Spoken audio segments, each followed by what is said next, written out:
এবং আমি যেটা মা বাবু যেটা আমার বাবার কাছ থেকে দেখে আসছি শিখে হ্যাঁ, আসছি, হ্যাঁ, উনি আহ, ঈশ্বরকে খুব ভয় করতেন। নিশ্চয়ই। কারণ আমার ঠাকুরদা ঠাকুমা তো ছোটবেলাতেই মারা গেছেন, বাবা তো অনাথ ছিলেন। হ্যাঁ, মানুষের বাড়িতে থেকেই ছেঁড়া প্যান্ট ছেঁড়া জামা কাপড় পরে হ্যাঁ, উনি কোন রকম খাওয়াটা যুক্ত আর কি, হাজিরার টাকাও পেত না, হ্যাঁ, এরকম যা আমি শুনেছি আর কি। উনি খুব ভালোবাসতেন আমাকে, এটা আমি জানি। আচ্ছা, এবং আমার হৃদয়টা মানে সান্ত্বনা পেতাম। আচ্ছা, তা এইভাবে করে যতদিন আমি ছিলাম হোস্টেলে, হুম, তো প্রতিদিন যখন তিনি স্কুলে আসতেন দিদি, হুম, হুম। তো আমাকে অন্ততপক্ষে দেখা করে তারপরে কথা বলতেন।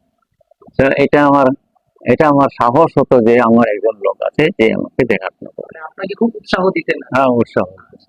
এই ঘটনাটাই আপনার মনে থাকে। হ্যাঁ, বন্ধুগণ, ভিডিওতে আপনারা যে ছবিটি দেখতে পাচ্ছেন সেটা সাতালি নাকাডালার, যেটা 1938 সনে একটা স্কুল সেখানে স্থাপন হয়েছিল এবং পরবর্তী সময় সেখানে একটা মিশনও স্থাপন করা হয়, যেটা রেভারেন্ড স্বর্গীয় সমাজ সংস্কারক জিতনাল দাদু এবং দানচন্দ্র বসুমাতা উনাদের সহায়তায় এই স্কুলটি এবং মিশনটি প্রতিষ্ঠা হয়েছিল।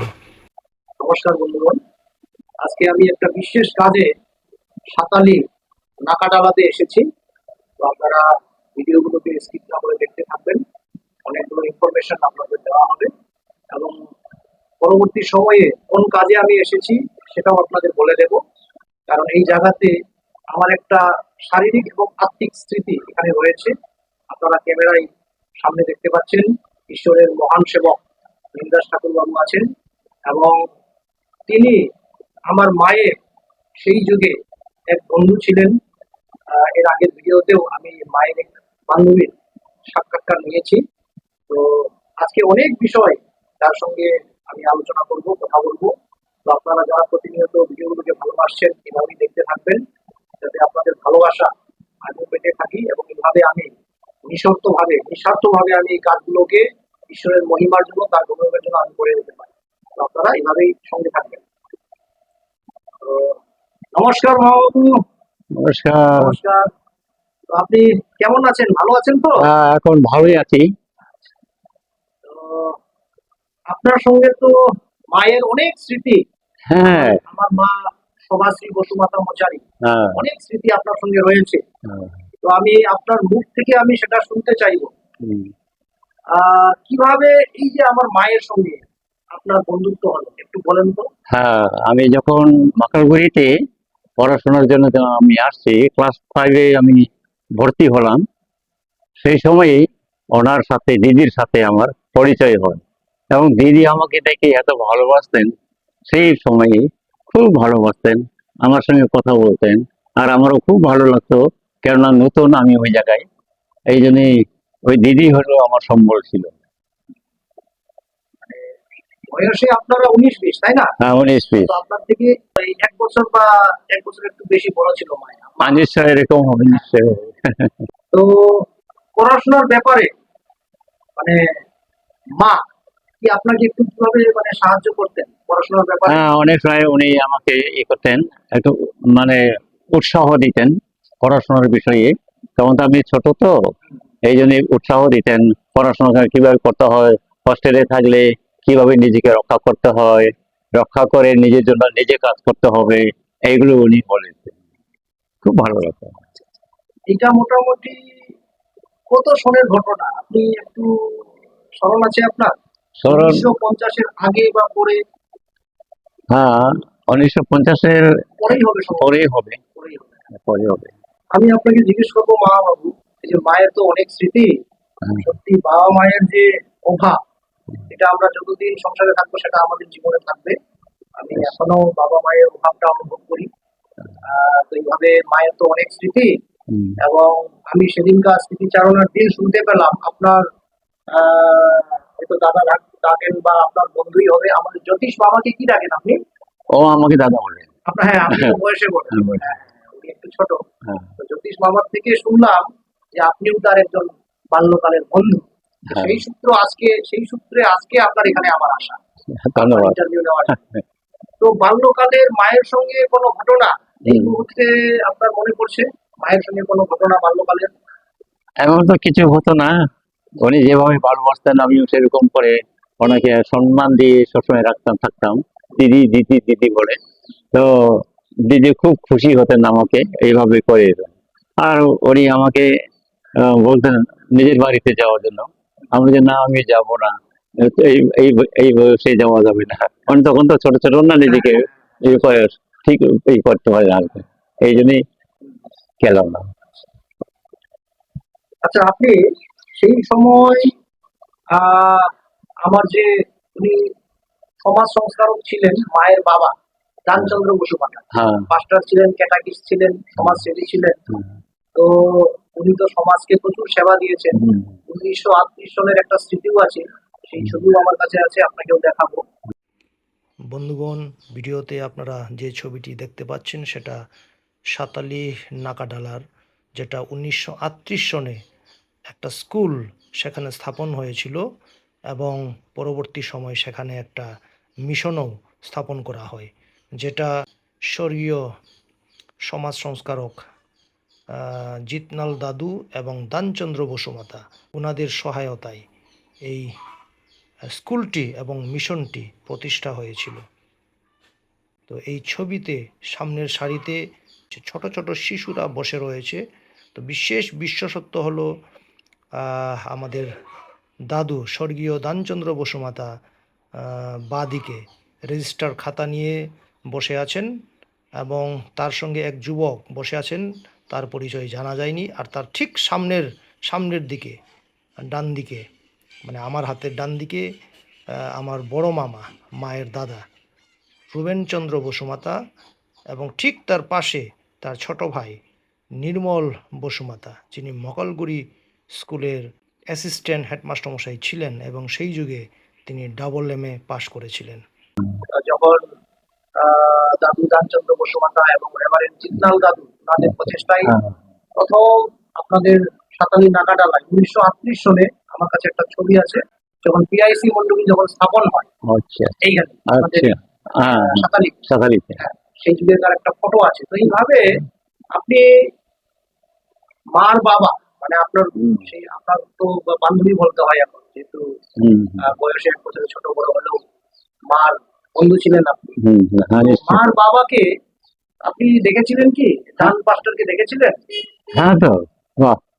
উনি নাকি খুব ফুটবলও খেলতেন। হ্যাঁ, আমরা ফুল খেলে দেখতাম তো। আর ওনারা খেলতেন। ওনাদের গ্রুপটাই খেলার জন্য খুবই ছিল। গ্রুপটা ছিল কিন্তু। বা সেই ছোটবেলায় আপনি তো তখন হয়তো আপনার মোটামুটি 14-15 বছর হয়তো বয়স ছিল আপনার। সেই সময়কার কোনো কথা আপনার বান্ধবীর মায়ের, মানে বাবা দানচন্দ্র বসুমাতার কোনো কথা আপনার সঙ্গে সেরকম কোনো কথা হয়েছিল বা কিছু মনে আছে?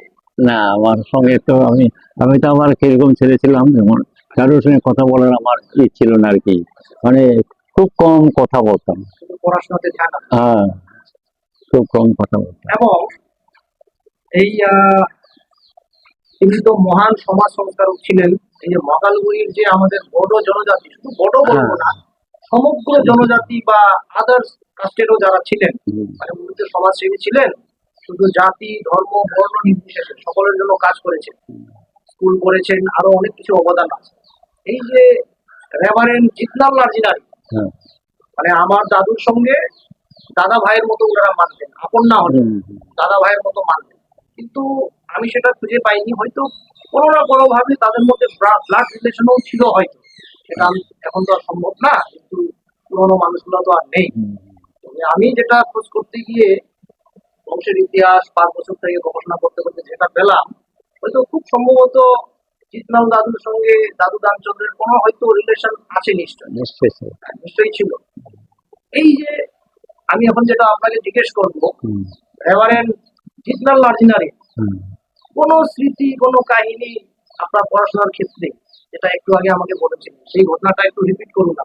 আচ্ছা, তো আমি যখন চিন্তা করলাম যে আমি এই স্কুলে আর থাকবো না, কারণ আমার বাড়ির কাছে একটা হাই স্কুল আছে কামাখাগুড়িতে, সেখানেই আমি পড়াশোনা করবো। তখন কিন্তু আহ অনেকে আমাকে ছাত্ররা বলছিল কেন যাবে, এখানে পড়াশোনা করো, আমরা না আছি সবাই। বলে যে না, আমার একটু অসুবিধা আছে। সবটাই বললাম না ওদেরকে, বাচ্চারাও না, স্টুডেন্টদের কাছে কিছু বলা যায় না। ওরা অনেক বেশি কথা বলবে ওরা। তা আমি কিছু বললাম না, শুধু এটাই বললাম যে কো এডুকেশনে আমি এখন পড়বো না, আমি ওইদিকে চলে যাবো, বাড়িতে চলে যাবো, বাড়ির কাছে স্কুল, সেখানেই আমি পড়াশোনা করবো। তখন সবাই বলছিল না না, আমরা এখানে একসাথে আছি, আনন্দ করতেছি, পড়াশোনা করতেছি আমরা একসাথে, তো আমাদের না সেটা থাক, পরে নিশ্চয়ই আমি বড় হলে আবার দেখাশোনা হবে বলতো আমাদেরকে। তো দিদিও ওই কথাটাই বলছিলেন। আমার মা।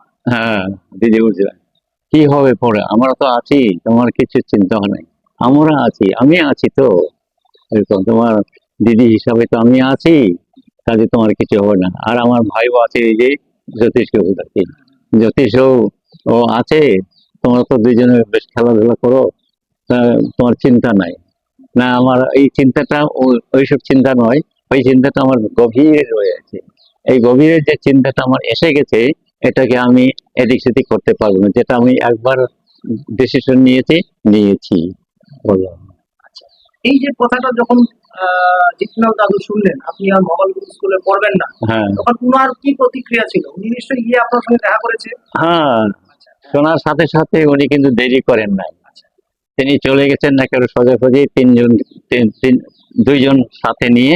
একজন ওরা, ধরমদাস দাদু হ্যাঁ, ছিলেন। ধরমদাস আসছেন, আরেকজনের নামটা এদের মনে আসছে না কি। উনিও বড়ই ছিলেন হ্যাঁ, নিশ্চয়ই। বড় বড়, মানে ওরা একসাথে থাকলে একসাথে থাকে, ওই আর কি। এই সময়কার বন্ধু আর কি। হ্যাঁ, ওই সঙ্গের বন্ধুরা। তো গিয়ে আমাকে ডাকছে, আমার বাড়িতে গেছে, গিয়ে ওরা কথা বলতে শুরু করে দিয়েছে। আমাকে বলছে আপনার বাড়ি মানে কামাখ্যাগুড়িতে। কামাখাগুড়িতে, হ্যাঁ। তো বলছে কি তোমার কি হলো, আমাকে বলছে স্যার কিসের, বলছে ওই যে স্কুল, শুনছি তুমি এরকম যাবে না বলে। হ্যাঁ স্যার, আমি যাব নাই মনে করতেছি। কেন, কি হয়েছে তোমার, কি হয়েছে তোমার, যাবে না? তখন আমি বললাম যে দেখুন, এটা আমার বলতে কিরকম লাগে, কিন্তু না বললেও হচ্ছে না, যেহেতু আপনি আমাকে চাপ দিচ্ছেন। তখন বললাম যে স্যার, আমি এখন ওই স্কুলে যাব না, পড়বো না, আমার কিছুটা ডিস্টার্ব আছে, সোজাসুজি বললাম। যেহেতু আর্থিক সমস্যাও ছিল আর্থিক সমস্যাও ছিল আমার। আর দূরত্ব অনেক বেশি। হ্যাঁ, দূরত্ব অনেক বেশি। তো শেষে উনি বলেন যে না, এটা হবে না, তোমাকে যেতেই হবে, আমি আছি, তোমাকে যেতেই হবে। কিন্তু আমি বললাম স্যার, আপনি তো আছেন, এটা তো আমি জানি, আপনি তো ভালোবাসেন আমাদেরকে, কাজেই আপনার সঙ্গে আমার ওই ওই বিষয় না, কিন্তু বিষয়টা হলো আর একটা বিষয়, যেটাকে আমি বলছি না এখন, আপনি বুঝেছেন নিশ্চয়, করে দিলাম। তখন পাশে একজন ছিল, ওনারই বন্ধু, মানে ওনারই একসাথে গেছিলেন। উনি বলছিলেন যে তুমি কেন যাবে না, কি হয়েছে তোমার, আমাকে ধমক দিচ্ছিল। তখন ও বলেছে তুমি তুমি এইসব কথা কেন বলতেছো, চুপ, সেটা ওই হ্যাঁ, জিতনাল দাদু বললেন। হ্যাঁ, চুপ, তাকে কথা ধমক বলো দিয়ে। না, আমি আছি, বলছি। তা আমি তো একটু সান্ত্বনা পেলাম, তাহলে নিশ্চয়ই আমার একটু হালকা হয়ে গেছে এখন। হালকা হয়ে গেছে, আমি পারবো, আমি জিতবো, একটু আমার চিন্তা হলো। বাবাও বলছেন গেলে ভালো হবে। তো উনি তো ভিতরের কথাটা জানেন না, এই জন্য আমি বলিও না, বাবা যেহেতু, তা শুধুমাত্র ওনাকে বলছি আমি আর যাবো না, আমি এইখানে কাছে স্কুল আছে, ওখানে আমি পড়াশোনা করবো, কামাখ্যাগুড়ি হাই স্কুলে। তখন জিন্দাল বাবু, আমারই মামা হলো, আমি মামা বলি। তো উনি উনি চুপ করে থাকলেন, অনেকক্ষণ চুপ করে থাকার পরে উনি বললেন যে যে সামনে শুক্রবারে তোমাকে পৌঁছতেই হবে, আমি দেখতে পাবো এতে, হস্টেলে, সামনে শুক্রবার, আজকে এই শুক্রবার, সামনে শুক্রবার, তুমি মানে চিন্তা, আপনাকে যাতে আপনি হস্টেলে যান আর কি। হ্যাঁ, যেন আমি হস্টেলে যাই, সেদিন যে আমি দেখে আসবো হস্টেলে। তখন আমি কিচ্ছু কথা বলতে পারলাম না, বললেও মিথ্যা হবে, না বললেও মিথ্যা হবে, তাই আমি চুপচাপ থাকলাম, মানে ই করে আর কি, মন খারাপ করে আমি বসে থাকলাম আর কি। উনিও দেখতে পেলাম আমার মনটাকে, আমার চেহারা দেখে ওনারও হয়তো দয়া হয়েছিল আমার কাছে। তা উনিও আর কিছু বলে না, উনি নইয়ে থেকে কিছুক্ষণ চুপ করে থাকলেন, থাকার পরে বলছে চলো আমরা চলে যাই, ওরা চলে গেল। এরকম অবস্থা আমার হয়েছিল এই স্কুলের ব্যাপারে। এই ঘটনার কয়দিন পরে আপনি আপনি কি ওই নির্দিষ্ট শুক্রবারই গিয়েছিলেন না তারপরে গিয়েছিলেন? না, আমি আর যাইনি, আচ্ছা। আমি আর যাইনি, কারণ আমি এদিকে স্কুলে অ্যাডমিশন হয়ে গেছে। ও, কামরাঙ্গুড়িতে হয়ে হ্যাঁ, গেছে। সামগ্রী হয়ে গেছে। ও, আচ্ছা, আচ্ছা। হ্যাঁ, তাহলে তো পরবর্তী সময়ে আপনি কামরাঙ্গুড়িতেই পড়াশোনা করলেন। হ্যাঁ, তো অনেক কষ্টে আমি এটা এটা পেয়েছি, সার্টিফিকেটটা পেয়েছি। সার্টিফিকেট আমাকে দেবে না দেবে না দেবে না, 3-4বার হলো বাবাকে পাঠালাম, দেয় না। সার্টিফিকেট দেওয়া লাগবে, দেবো না। ওরা মনে করছে সার্টিফিকেট না দিলে এসে চলে আসবে। আচ্ছা, আচ্ছা, আচ্ছা। হ্যাঁ, তা আমি বললাম যে আমাদের সার্টিফিকেট দরকার আছে। হেডমাস্টার মশাই এদিকেও আবার বলছে আপনার তোমার সার্টিফিকেট কই, আনো, ওটা লাগবে লাগবে। তো স্কুল যখন ট্রান্সফারের তো লাগবে। হ্যাঁ 6-7বার হয়ে গেল, তখন উনি বললেন যে হুম।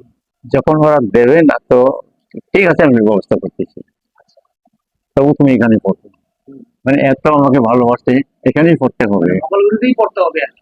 না ওখানে আর কি, ওখানকার ওখানকার হেডমাস্টাররা, আচ্ছা, আচ্ছা। ওরা যদি নাও দিয়ে থাকে তাও আমি ব্যবস্থা করতেছি, তুমি এখানেই পড়াবে। আচ্ছা, সেই সময়কার হেডমাস্টারের কামরাঙ্গুড়ির নাম বলতে পারবেন? মনে আছে?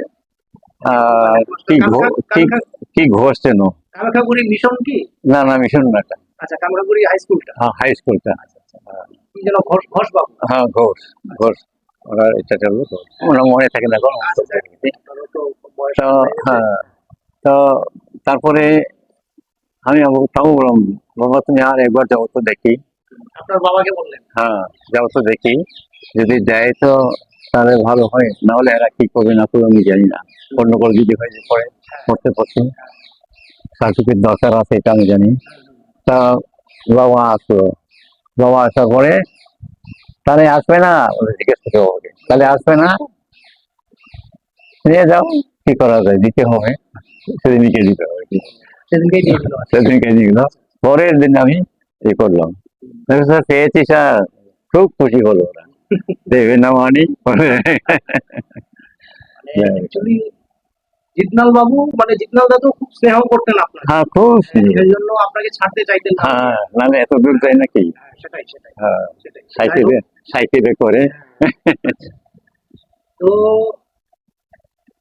আমার মার যেরকম বয়সে 1 বছরের বড় হলেও আপনি বন্ধুর মতোই মায়ের। হ্যাঁ তো এরকম আর আপনার স্মরণে আমার মা শোভাশ্রী বসু মাতা, সব।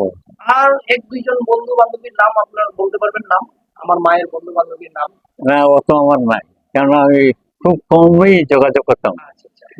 এদের সাথে আর কি, আমি ছাত্রছাত্রীদের সাথে। একজনকার নাম শুনেছি, ওই শান্তশ্রী, আচ্ছা, একমাত্র সন্তোষী। মাইকেল বসুমাতার বোন। হ্যাঁ হ্যাঁ, উনিও এক বান্ধবী ছিলেন, সন্তোষ। শান্ত। হ্যাঁ, আপনি জানেন? হ্যাঁ হ্যাঁ, জানি জানি। আরেকজন সেই যুগে হয়তো খুব বড় জোরদার জমিদার ছিলেন, ওনার হাতিও হয়তো ছিল। আপনি হয়তো নাম শুনেছেন, কি যেন বাহাদুর না ছেত্রী, ছিপড়ার বড় ও জমিদার। চিফরা। হ্যাঁ, হ্যাঁ হ্যাঁ, চিফরা তো তিলক আমরা বাহাদুর যেতাম। ছেত্রী না কি যেন ছিলেন, হ্যাঁ হ্যাঁ আমি নামটা ঠিক বলতে পারছি না। তার মেয়ে কি ধনমায়া ছেত্রী, হ্যাঁ তাও নাকি মায়ের বান্ধবী ছিলেন। হ্যাঁ হ্যাঁ, দেখেছি দেখেছি দেখেছি। হয়তো উনি খুব সুন্দরী ছিলেন দেখতে। হ্যাঁ হ্যাঁ, খুব উনি ভালো। হয়তো এখনো জীবিত আছেন। বাহ। আমি ওনার সঙ্গে যোগাযোগ নেই আমার, হয়তো নাগরাকাটা সাইড বা শিলিগুড়ি সাইডে হয়তো আছেন। এবং আমি এটাও শুনেছিলাম মার কাছ থেকে যে সেই ধনমায়া ছেত্রীর সঙ্গে নাকি আমাদের শ্রদ্ধেয় মা বাবু নির্মল বসুমাতা হ্যাঁ। মানে বিয়ে হওয়ার কথা ছিল, ও কিন্তু সেই যুগে আর সেটা সম্ভব হয়নি, যেহেতু ভিন্ন সম্প্রদায়, ও, ভিন্ন ধর্মের। সেটা আমি মার কাছ থেকে একটু শুনেছিলাম। আচ্ছা। এরকম কোনো কথা আপনি শুনেছিলেন? না না, আমার মায়ের সঙ্গে শেষ কবে আপনার দেখা হয়েছিল? শেষ কবে মায়ের সঙ্গে দেখা হয়েছিল? শেষে একবার আমি আহ, একবার বুঝি ঢুকছিলাম, আমার খুব আছে, সেই সময় দেখে গেছি একবার, স্কুল হওয়ার পরেও, মানে ওখানে স্কুলে গেছি তো, তারপরে হাঁটে আসছিলাম, সেই সময় আমি বুঝি একবার ঢুকছিলাম,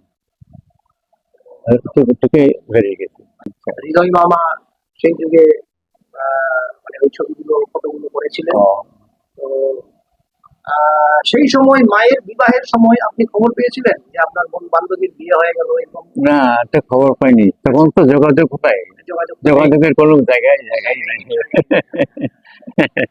বা আমার বাবাকে আপনি পরে দেখেছিলেন? হ্যাঁ হ্যাঁ মেয়ে মশারি। হ্যাঁ, জানি বাবা।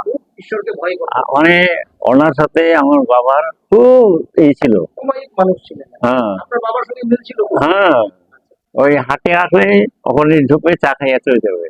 আপনার বাবাকে কি সম্বোধন করতেন? কাকু, জেঠু? মনে হয় আমি এটা ঠিক জানি না আগে। কিন্তু কিন্তু ওনাদের খুব নিজস্ব খুব ই ছিল আর কি। মিল ছিল না? এই জন্যই বাবা আসলেই ওখানে ঢুকে চা খাইয়া চলে যাবে। আচ্ছা, দাদু দিদার নাম, আপনার মা বাবার নাম? আমার বাবার নাম হলো টেফার সিং ঠাকুর, টেপর সিং ঠাকুর। আচ্ছা। মায়ের নাম কাপ্ফ কাপ্ফ ঠাকুর। আপনার মায়ের সঙ্গে দাদু পিডি মচারের কি রিলেশন? কারা? দাদু পিডি মচারি, প্রভুদয়াল মচারির ও সঙ্গে কি সম্পর্ক আপনার মায়ের? আচ্ছা, আমার মায়ের সঙ্গে তো কোনো সম্পর্ক নাই, বাবার সাথে। আচ্ছা, কিরকম সেটা? কারণ বাবার বোনকে ফিরি ওই বিয়ে করেছে। ও, তার মানে আপনার কোন জামাই?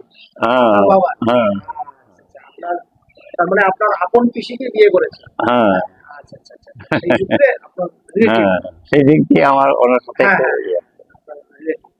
তার মানে সেই যুগে তো ফোনেরও যুগ নেই, চিঠিপত্র হয়তো না, 1 মাস 2 মাস 3 মাস বা 1 বছর লাগতো, হ্যাঁ তাই না? তার মানে মার যখন বিয়ে হলো, বিবাহ হলো, আপনি শুনতে পান নাই আর কি। না হ্যাঁ। তো এবং পরবর্তী সময়ে আমার বাবার সঙ্গে আপনার সাক্ষাৎ হয়েছিল। হ্যাঁ, লাস্ট কবে সেটা সাক্ষাৎ হয়েছিল বাবার সঙ্গে? ওটা খেয়াল নাই এখন আমার, কোনো খেয়াল নাই। কথা বাবার সঙ্গে বলা, কোনো কথা খেয়াল আছে? বাবার সঙ্গে কথা বলেছিলেন বিশেষ বিষয় নিয়ে? আহ, অত খেয়াল নাই, কারণ ওনাদেরকে খুব সম্মান দিতাম তো, তাদের কাছে গেছে কিছু বলাটা কিরকম লাগতো আর কি। বয়সেও কিন্তু অনেক বড়। সম্মান দিতে এত বড় ওরা। এবং আমি যেটা মা বাবু যেটা আমার বাবার কাছ থেকে দেখে আসছি, শিখে হ্যাঁ, আসছি, উনি আহ, ঈশ্বরকে খুব ভয় করতেন। নিশ্চয়ই। কারণ আমার ঠাকুরদা ঠাকুমা তো ছোটবেলাতেই মারা গেছেন, বাবা তো অনাথ ছিলেন। হ্যাঁ, মানুষের বাড়িতে থেকেই ছেঁড়া প্যান্ট ছেঁড়া জামা কাপড় পরে হ্যাঁ, উনি কোন রকম খাওয়াটা যুক্ত আর কি, হাজিরার টাকাও পেত না, এরকম যা আমি শুনেছি আর কি। তার মানে প্রথম মা ঠাকুমা মারা যাওয়ার পর ঠাকুরদা দ্বিতীয় বিয়া করেন। হ্যাঁ, প্রথম ঠাকুমার হচ্ছে আমার বাবা, আর এক আপন পিসি রোশনি, যেটা সাউথ ইন্ডিয়ান বিয়ে করেছিল, উনি এখন থাইল্যান্ডে আছেন ছেলের সঙ্গে। আচ্ছা, আর সেই ঠাকুমার আমার বাবা আর বোন, এবং সে মারা যাওয়ার পর দ্বিতীয় ঠাকুমার হচ্ছে দুজনেই এখন আছেন, এক আপন কাকু আর এক আপন পিসি। হ্যাঁ, তো এই অবস্থায় খুব কষ্ট করে, মানে যখন বাবা মানুষের বাড়িতে থাকতো, ছেঁড়া কাপড় পরতো, হ্যাঁ, খুব অমায়িক মানুষ ছিল, হুম, টাকা পয়সাও মহাজনের কাছে চাইতে পারতো না, শুধু খাবারটা যুক্ত। তখন তার সৎ মায়ের থেকে আপন ভাই হুম, কুমোর সিং নার্জিনারি, ও, ডালকর শিবকাটা, উনি খুব বাবাকে স্নেহ করতেন, সৎ মায়ের থেকে সৎ মামা হলেও।